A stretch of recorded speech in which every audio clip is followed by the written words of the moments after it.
Reka dutangire tukwifuriza ibihe byiza wowe mukunzi wa Kisaro TV, nizere ko ibintu ari amahoro, nizere ko ahantu uri mu bice bigiye bitandukanye by'isi ibintu biri kugenda neza cyane, kandi byanashoboka ko bitaba bimeze neza, ariko turaguhumuriza tukubwira duti wigira ikibazo rwose, ntukihebe mu mpuhwe z'Imana, bizagenda neza cyane, bizakemuka. Uyu munsi rero turi kumwe n'umutumirwa, ariko bamwe baramuzi kuko amaze kumenyekana cyane imbere ya kamera za Kisaro TV, ariko ndagira ngo tuganireho iminota mikenya dufite kugira ngo ikiganiro kitaza kurambirana kikaba kirekire, ngira ngo muze kudutiza umwanya wanyu ku bintu tugiye kuganira. Ndakeka twamwakira kugira ngo byibura dutangire ikiganiro gihagaze neza. Turakwakiriye kuri Kisaro TV. Naam, murakoze cyane, jazakumullahu khaira. Amen. Bismillah wa bihi nasta'in. Mbere na mbere turabanza izina ry'Uwiteka Allah subhanahu wa ta'ala, kubera ko uribanje muri gahunda ze zose zigenda neza. Ndizera ko n'ikiganiro wenda kiri bugende neza, ndetse Allah niwe twishingikirije, ni nawe twiringiye. Ndasaba Allah ko yanyagura igituza ndetse akanyorohereza muri iki kiganiro, akamvana intebya ku rurimi kugira ngo bumve cyangwa se igishaka kugerwaho nka message wenda nshobora gutanga igere ku bantu. Kuba ibyo rero amazina ni yayandi, Nsengiyumva Khalifa, nkaba nabyita ko nkiri umunyeshuri, ariko nkaba nsoje muri Jami Islamia mu shami cyangwa se muri fakirite ya Kuliyatu Da'wa wa Usuluddin, mu shami ry'ivugabutumwa ndetse n'imisingi y'idini. Arakoze cyane. Yagize ati asoje muri University ya Islamic iherereye i Madina. Ndagira ngo tutari twibagirwa iki kintu, ndagira ngo aricyo duheraho mu kiganiro cyacu. Ndagira ngo utubwire inzira waciyemo ukigera hano i Madina, hano muri Saudiya.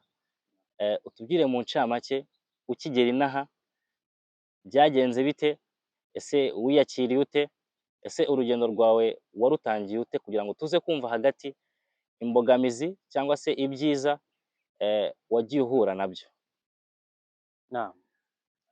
Inzira yo ni ndende, kubera ko muri iki gihugu cyangwa se muri iyi universite nakwita ko ari iwacu ha kabiri, kubera ko ni mu rugo ha kabiri bitewe n'uburezi ndetse n'uburere nahakuye n'ibindi bigiye bitandukanye. Mbere na mbere ntawe utakwishimira, umuyisilamu wese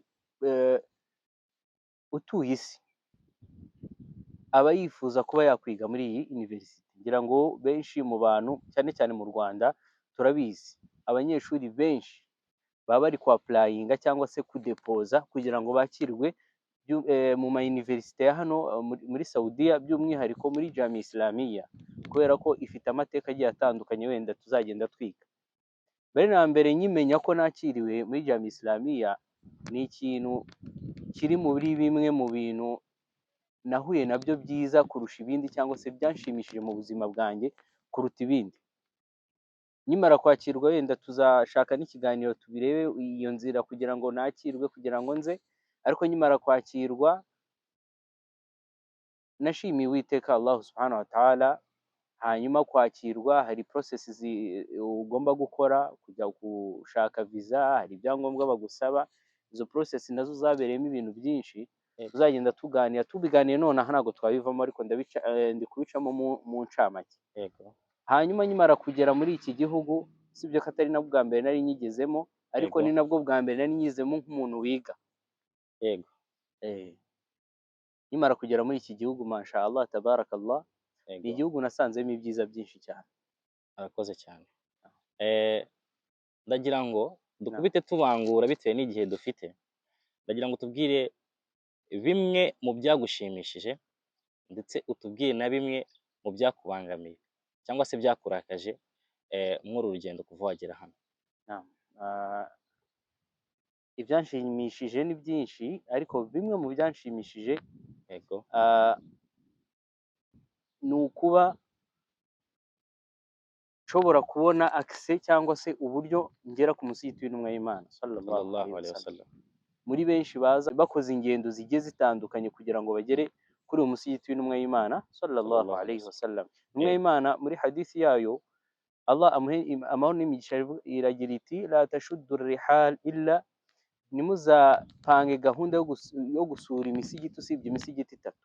N'uyu Yego. musigiti w'intumwa y'Imana rero Urimo. urimo benshi batanga amagana kugira ngo bayagereho.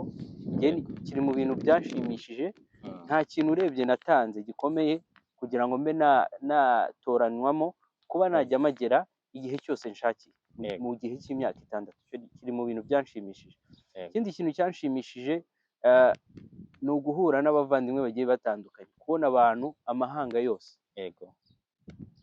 mwese muhurira ku kintu kimwe, mwese muhuza ku kintu kimwe. Icyo nacyo kiri mu bintu byanshimishije, kiri mu bintu byatumye menyana n'abantu bagiye batandukanye, ku buryo ushobora no kuvuga ati uzi ko n'umushinwa ntari nzi ko bimeze gutyo. Hari abantu bazi ko umushinwa ari ya migeri n'ibiki n'ibiki, ariko byaranshimishije kubona umushinwa masha Allah ushobora kwiga idini kandi yavuga ukumva masha Allah afite ubumenyi bukomeye.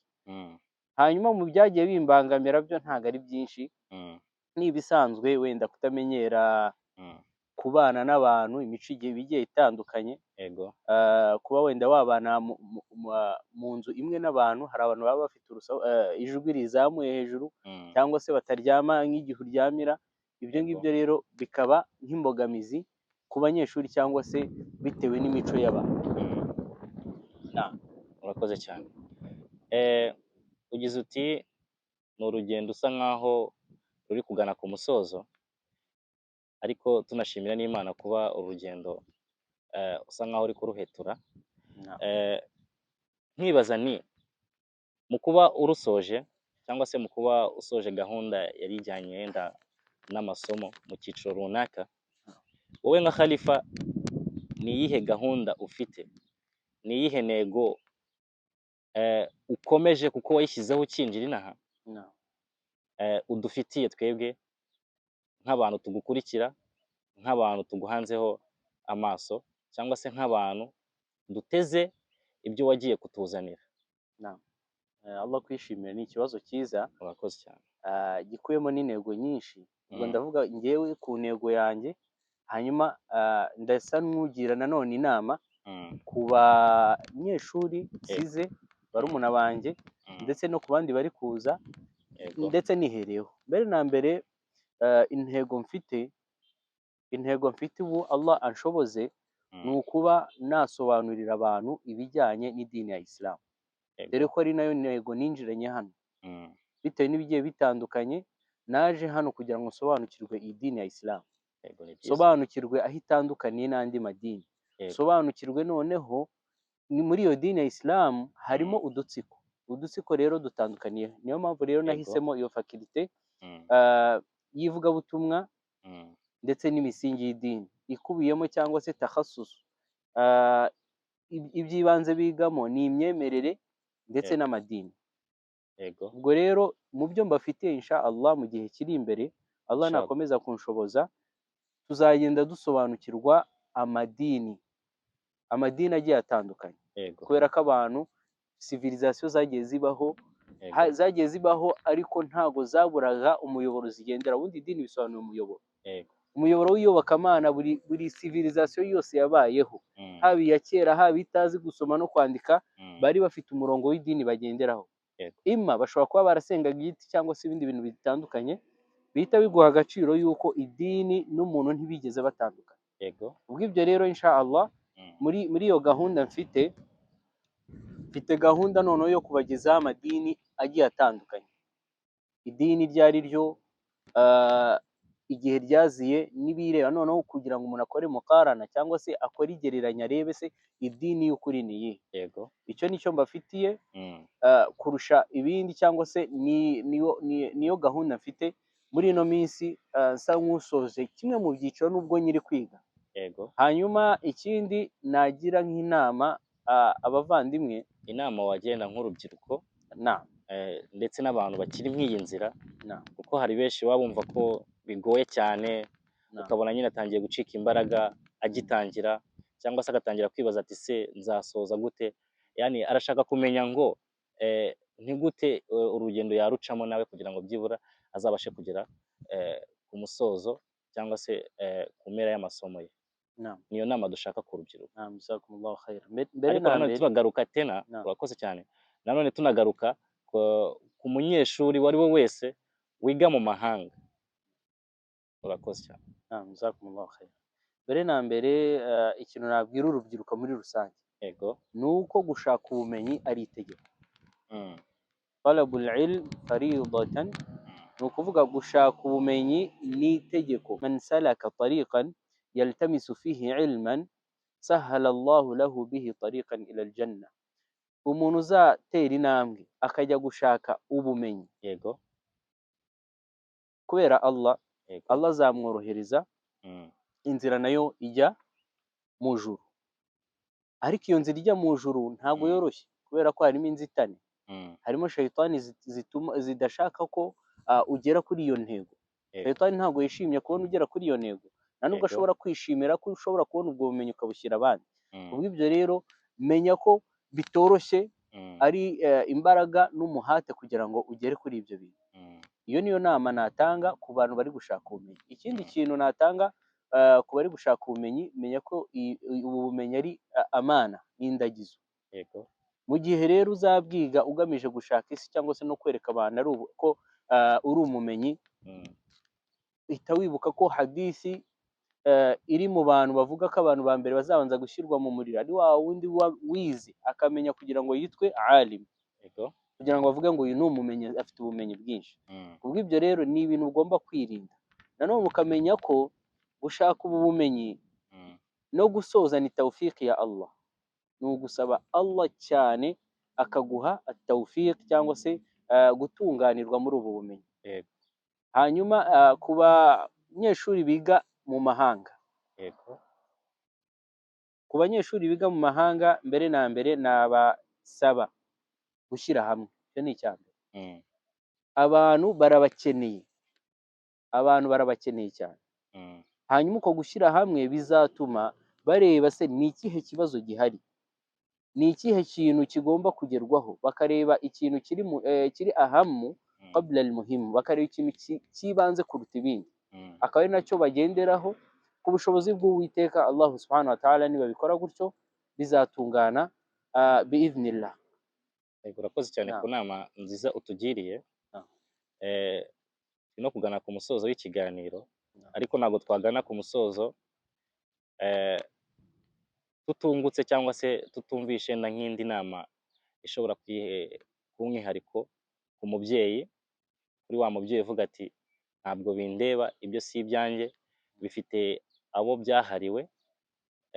Uyu ni wa mubyeyi udashobora gushyira imbaraga cyangwa se udashobora gusunika umwana we mu kuba yakwiga idini, kuko abenshi babifata nk'aho ari ibintu by'abaswahili, ngite gutyo, cyangwa se by'aba bana babuze ibyo bakora. Yego. ntabwo byunguka. Yego, cyangwa aba bana babuze ibyo bakora, ba bana bo muri karitsiye, ba bana nyine b'ibirara, ntabo ngabo nibo bagenewe kwiga idini, cyangwa se nibo bagomba nyine kwiga iryo dini kuko babuze icyo bakora.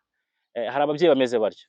Uyu mubyeyi ngira ngo wenda ushaka kumugenda nk'inama cyangwa se ukagira ikintu wamubwira mu kuba yibaza iki ngiki, cyangwa se mu kuba yarayobye mu kuba atekereza iki ngiki. Yego. Allah kwishimire. Iyo uzanye ababyeyi buriya hari aho bihurira n'ibyo rimwe na rimwe nibandaho ku bijyanye n'abana. Umubyeyi rimwe na rimwe cyangwa se kenshi mu babyeyi bamaze kwishyiramo yuko idini nta mumaro, cyangwa se ryigwa n'abantu b'imburamukoro, cyangwa se abantu nyine ishuri ryananiye. Ariko ndabibutsa yuko iri dini twiga niwo musingi w'iterambere hano ku isi ndetse no ku munsi w'imperuka.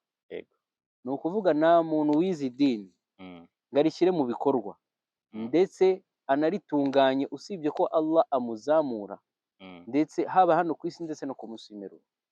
Rimwe na rimwe abantu mubona bagerageza kwiga idini ariko bikanga, ni uko bataba batunganyije ibisabwa. Kubw'ibyo rero nk'umubyeyi namugira inama mbere na mbere yo kwibuka ko